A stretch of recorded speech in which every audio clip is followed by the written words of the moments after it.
మా టిఫిన్ ఏం చేస్తున్నావు ఈరోజు? ఆలూ పరోటా చేస్తున్నాను బాబు. అరే వా, ఆలు పరోటా అయితే భలే ఉంటుందమ్మా. ఆలూ పరోటా అంటే ఇష్టం కదా నీకు బాగా? ఆమా, చలికాలం పొద్దు పొద్దున్నే నువ్వు అలా పరోటాలు చేస్తూ ఉంటే భలే ఉంటుంది. ఆహా, అయితే నీకు ఏ పరోటాలు ఇష్టమో చెప్పు. ఆలు పరోటా, గోబీ పరోటా, ఇంకా ఒకసారి నువ్వు ఆ తెల్లగా ఉండేది చేస్తావు కదా, అది తెల్లడిదా? అదేంటి చిన్న? ఆహా, అది పన్నీర్ పరోటా. ఈ కథ ఈ ఇద్దరు అన్నదమ్ములది, హరీష్ ఇంకా తన తమ్ముడు సతీష్. వాళ్ళు తన తల్లిదండ్రులతో ఒక ఊర్లో ఉంటూ ఉన్నారు. వాళ్ళ నాన్న పెద్ద రైతు. వాళ్ళ దగ్గర చాలా భూమి ఉంది. కానీ ఒకరోజు ఆ భూమి ఆ ఇద్దరు అన్నదమ్ముల మధ్య పెద్ద గొడవకు దారి తీసింది. అరే, పరోటా ఎలా ఉందో చెప్పకుండానే తింటున్నావే సతీష్? బాగుంది. ఏమైంది బాబు? చూస్తున్నా నీ మనసు ఎక్కడో ఉంది. ఏం ఆలోచిస్తున్నావు? ఎందుకంత కోపంగా ఉన్నావు చెప్పు.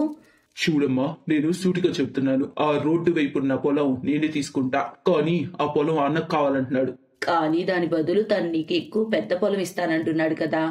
వదిలేమా, తమ్ముడికి ఆ రోడ్డు పక్క పొలం కావాలంటే తనకి ఇచ్చేయి, పర్వాలేదు. మరి నువ్వేం తీసుకుంటావురా? నాకు పొలం ఆస్తులపై అత్యాశ లేదమ్మా. అత్యాశ లాంటి మాటలు వద్దన్నయ్యా. నేను నా హక్కు అడుగుతున్నాను. నాన్న చనిపోయిన దగ్గర నుంచి ఇంటి బాధ్యతలంతా నువ్వే తీసుకున్నావు, ఒప్పుకుంటా. అలా అని చెప్పి ఆస్తి అంతటికి నువ్వు ఒక్కడివే యజమానివి కాదు కదా. ఏం మాట్లాడుతున్నావు సతీష్? కనీసం కాసేపు పరోటాలు ప్రశాంతంగా తిను, తరువాత పంపకాలు చేసుకుందు గాని. అయినా నేను ఇంకా బతికే ఉన్నా. నేను పోయాక ఇంటి మధ్యలో గోడ కట్టుకోండి, అర్థమైందా? సతీష్ కళ్ళ ముందే తన బాల్యమంతా చిటికేసినట్టు గడిచిపోయింది. అతనికి రోడ్డు పక్క పొలమైతే దొరికింది, కానీ అతను తన పెద్దన్నయ్య ప్రేమను పోగొట్టుకున్నాడు. పెద్దవాడైన హరీష్ కాసేపు నడక కోసం డాబా మీదకొచ్చాడు. అది చలికాలం ఉదయం. హరీష్ సతీష్ ని చూశాడు. 2 సెకండ్లు అలా చూసి తర్వాత మరోవైపు ముఖం తిప్పుకొని వెళ్లిపోయాడు. సతీష్ హరీష్ ని చూసి ఏం మాట్లాడలేదు. కొద్దిసేపటి తర్వాత హరీష్ ఇంటి కింద నుంచి అతని కోడలు అతన్ని పిలుస్తోంది. మావయ్య, త్వరగా కిందకు రండి, పరోటాలు చేశాను, మళ్ళీ అవి ఆరిపోతాయి. హర్షిత మాటలు విని హరీష్ మెట్ల వైపుకు వచ్చాడు. అప్పుడు మళ్లీ తలదించుకొని కూర్చున్న సతీష్ ని చూశాడు హరీష్. కానీ హరీష్ ఏం మాట్లాడకుండానే కిందకొచ్చాడు. ఎక్కడికి వెళ్లారు మావయ్య? చూడండి, పరోటాలు ఆరిపోతున్నాయి. ఎక్కడికి వెళ్ళలేదమ్మా, అలా డాబా పైకి వెళ్ళాను నడవడానికి. ఎంత చలిగా ఉంది, ఇక మీరు చల్లో నడవడానికి వెళ్లారా? జబ్బు పడతారు మావయ్య. సరే, మీరు రండి, ఇలా కూర్చోండి, నేను పరోటాలు తెస్తాను. పరోటాతో పాటు టీ అమ్మా, చాలు. కేవలం టీ మాత్రమేనా? మా అమ్మ పరోటా చేస్తున్నప్పుడు మా ఇద్దరు అన్నదమ్ములు అదే మేమంతా టీతోనే పరోటాలు తినేవాళ్ళం. అలాగే అలవాటు, చాలా బాగుంటాయమ్మా. తర్వాత సాయంత్రం హర్షిత తన భర్త హిమాంశుతో పాటుగా కూర్చుంటుంది. వినండి, ఈ రోజు నాకంతా తెలియాలి. ఏం తెలియాలి చెప్పు.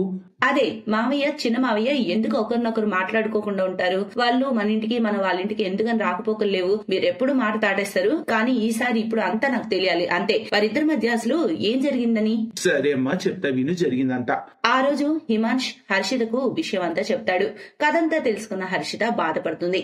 ఆపై ఈ 2 కుటుంబాలు ఎలాగైనా కలపాలని ఆమె ఆలోచిస్తుంది. నాకు మీతో కాస్త పనుంది. ఏంటో చెప్పు. నాకు మీ నాయనమ్మ వాడి పొయ్యి కావాలి. ఎందుకు నవ్వుతున్నారు? ఈ రోజుల్లో కోడళ్ళు పొయ్యి ఇస్తే గ్యాస్ అంటారు, గ్యాస్ ఇస్తే పొయ్యి అంటారు. సరిపోయింది, మరి నవ్వకేం చేయను. అంత ఎగతాలు ఏమక్కర్లేదు, మీరు కేవలం నేను చెప్పింది చేయండి, అంతే. సరే మా, సరే.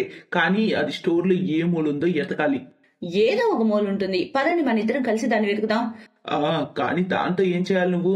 చిన్న మావయ్య మావయ్య కలిసిపోయేలా ఈ 2 కుటుంబాలు కలవాలనేలా మీకు కోరిక లేదా? మెల్లగా చెప్పు హర్షిత, నాన్న వింటే నీతో పాటు నాకు తిట్లు పడతాయి.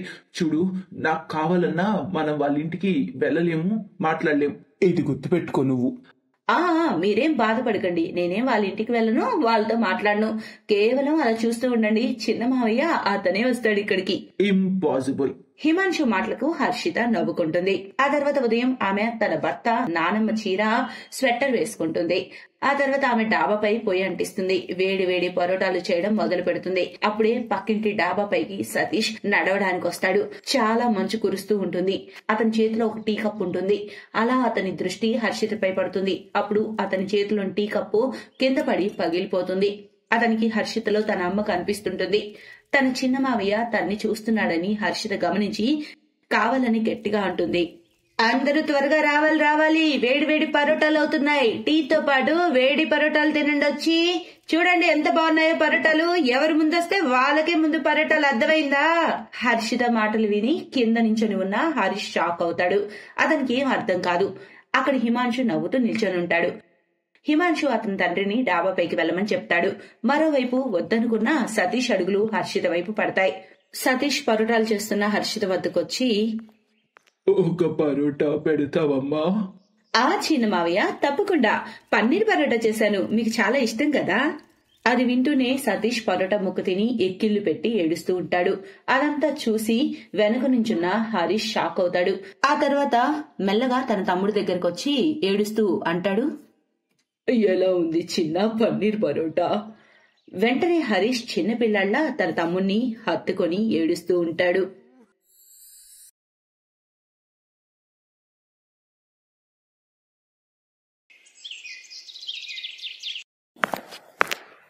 మా వంట అయిందా? ఇంకా లేదు, కాసేపటికి అయిపోతుంది, అవగానే పిలుస్తా. మా ఇవాళ ఏం వండుతున్నావు? ఆలు కూర చపాతి. ఏంటమ్మా ఎప్పుడు చూడు ఆలు ఆలు, ఇంకేదన్నా వండొచ్చు కదా, స్పెషల్ పన్నీర్ లాంటివి ఏమైనా చేయొచ్చుగా? ఆహాహా, పన్నీర్ ఎంత భారమైందో తెలుసా రేటు?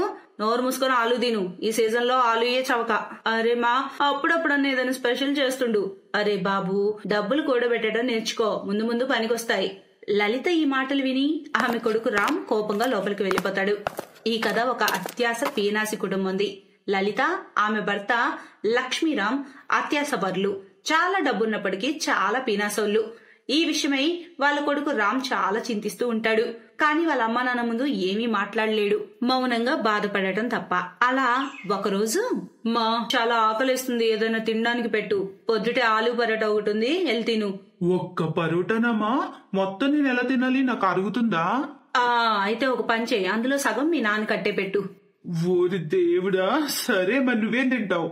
నా గురించి బాధపడుకో, సాయంత్రం పెళ్లికెళ్లాలిగా, అక్కడ గట్టిగా తినేస్తాను.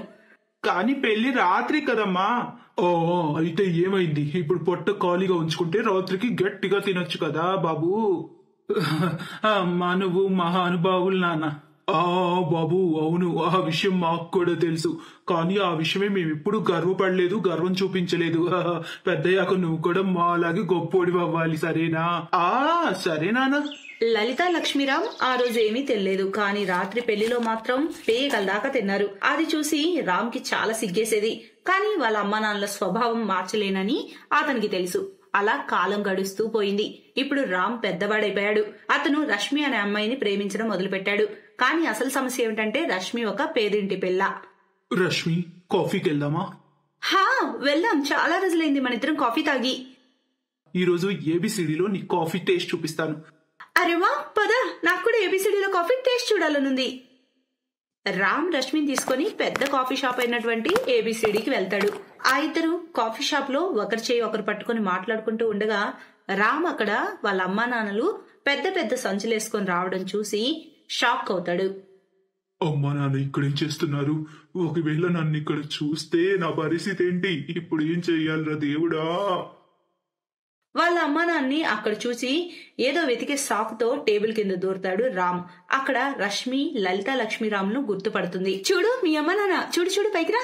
రష్మి వాళ్ళని అక్కడ చూసే నేను ఇలా దాక్కున్నా. ఎందుకు అలా ఎందుకు అంటున్నావు? వాళ్ళని పిలువు, పాపం చూడు బయట ఎంత ఎండగా ఉందో. ఒరే ఓ దేవి, వాళ్ళు వస్తే ఇక్కడ నా వధ జరుగుతుంది, సైలెంట్ కూర్చో.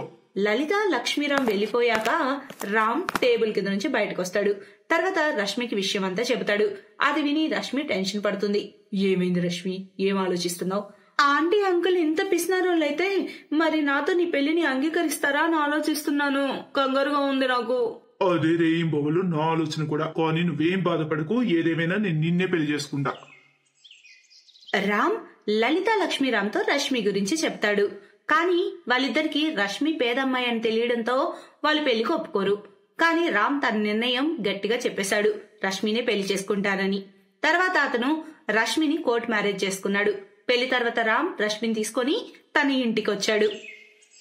అమ్మా నాన్న, మమ్మల్ని క్షమించండి, నేను రష్మి లేకుండా ఉండలేను. మమ్మల్ని క్షమించండి అత్తయ్య మామయ్య, ప్లీజ్. సరే కానివ్వండి, ఇది మంచిదేలే, పెళ్లికి ఖర్చు తప్పింది, ఇప్పుడు ఓకే. తన మామ మాటలకు రష్మి షాక్ అవుతుంది. ఈ రోజు ఆమెకు వారు ఎంత పిసినారోళ్ళు అనేది జ్ఞానోదయం అవుతుంది. రష్మికి ఎక్కడో కాస్త కంగారుగా ఉంటుంది. ఇక లలిత లక్ష్మీరాములు రష్మిని కోడలుగా ఒప్పుకున్నారు కానీ వాళ్ళ మనసులో రష్మి కట్నం తేలేదు అనే లోటు ఎక్కడో ఉంది. అందుకే వాళ్ళు ఎప్పుడు రష్మిని నీచంగా చూస్తూ ఉంటారు. అలా ఒకరోజు రష్మి ఇవి తీసుకో, ఈ రోజు వంటలో పులావ్ చెయ్యి. బఠానీలు ఎంత ఖరీదున్నాయో తెలుసా? మీ ఇంట్లో అసలు ఎప్పుడైనా పులావ్ వండుతారో లేదో మరి. వేదోలు కదా, అయినా ఈ డబ్బున్నింట్లో నీ పెళ్లి జరగడం నీ అదృష్టం తెలుసా? లలిత మాటలు విని రష్మి రామ్కి చాలా బాధ వేస్తుంది. కానీ ఆ టైంలో వాళ్ళు సంయమనం పాటిస్తారు. రష్మికి మెల్లగా లలిత మారుతుందిలే అనిపిస్తుంది కానీ లలిత మైండ్ లో వేరే నడుస్తూ ఉంటుంది. మరుసటి రోజు, అరే రాంబాబు, ఒక మాట చెప్పాలి నీతో. హామా చెప్పు. ఆ శివ టూర్ ట్రావెల్స్ వాళ్ళు ఉన్నారే, వాళ్ళు ఆఫర్ పెట్టారు. తీర్థయాత్రలకు నేపాల్ తీసుకెళ్తున్నారట. డబ్బులు కూడా రీజనబుల్ ఉన్నాయి. అందుకే నేను మీ నాన్న దేవుని దర్శనానికి వెళ్దాం అనుకుంటున్నాం. మరి నువ్వేమంటావు? మంచిదే కదమ్మా. అయితే నా జీతం వచ్చేదాకా ఆగండి, కాస్త వచ్చాక వెళ్దురు గాని.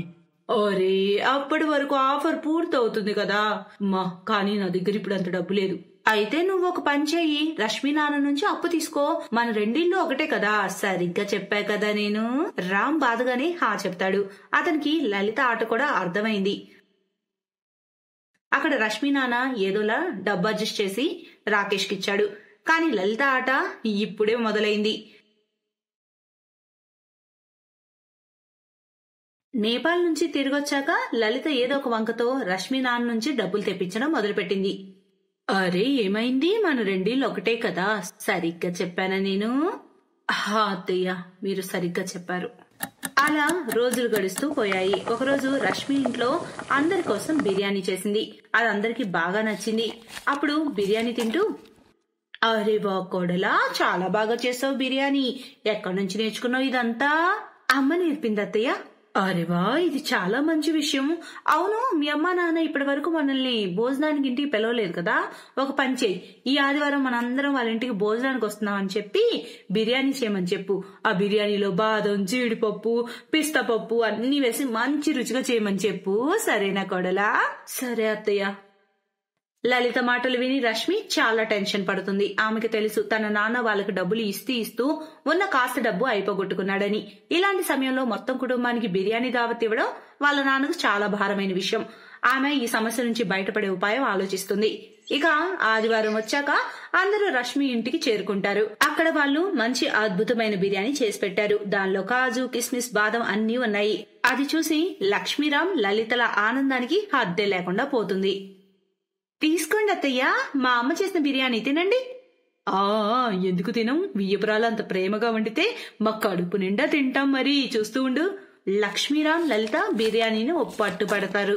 కడుపు నిండా బిర్యానీ తింటారు. ఇంకా చాలా బిర్యానీ మిగిలిపోయి ఉంటుంది. ఒక పని చేద్దాం అత్తయ్య, మిగిలిన బిర్యానీ మనతో తీసుకెళ్దాం. ఇంట్లో ప్రశాంతంగా తినొచ్చు.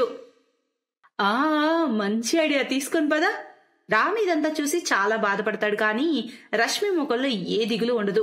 మరుసటి రోజు వంటగది నుండి లలిత గట్టిగా అరుస్తుంది. రష్మి, ఓ రష్మి, ఇక్కడ పెట్టిన బాస్మతి బియ్యమేవి? ఇక్కడ కాజు, బాదం ఏవి కనిపించడం లేదు. ఏవన్నీయా? అత్తయ్య, నేను అవన్నీ మనతో పాటే మా ఇంటికి తీసుకెళ్లాను. ఆ బియ్యం, డ్రై ఫ్రూట్స్ తోనే అమ్మ బిర్యానీ చేసింది. అదేంటంటే వాళ్ళ దగ్గర డబ్బులు లేవు, అందుకే అన్ని ఇక్కడ నుంచి తీసుకెళ్లాను. అలాగే మన రెండిళ్ళు ఒకటే కదా అత్తయ్య. సరిగ్గా చెప్పానా నేను? ఈసారి లలితకు ముఖం పగలగొట్టే జవాబిచ్చింది రష్మి. ఇంకా అనడానికి ఆమె దగ్గర ఏమీ లేదు. ఇదంతా బయట వంటింటి గుమ్మ నుంచి వింటున్న రామ్ తన భార్య తెలివితేటలకు మనసులోనే నవ్వుకుంటాడు. Thanks for watching.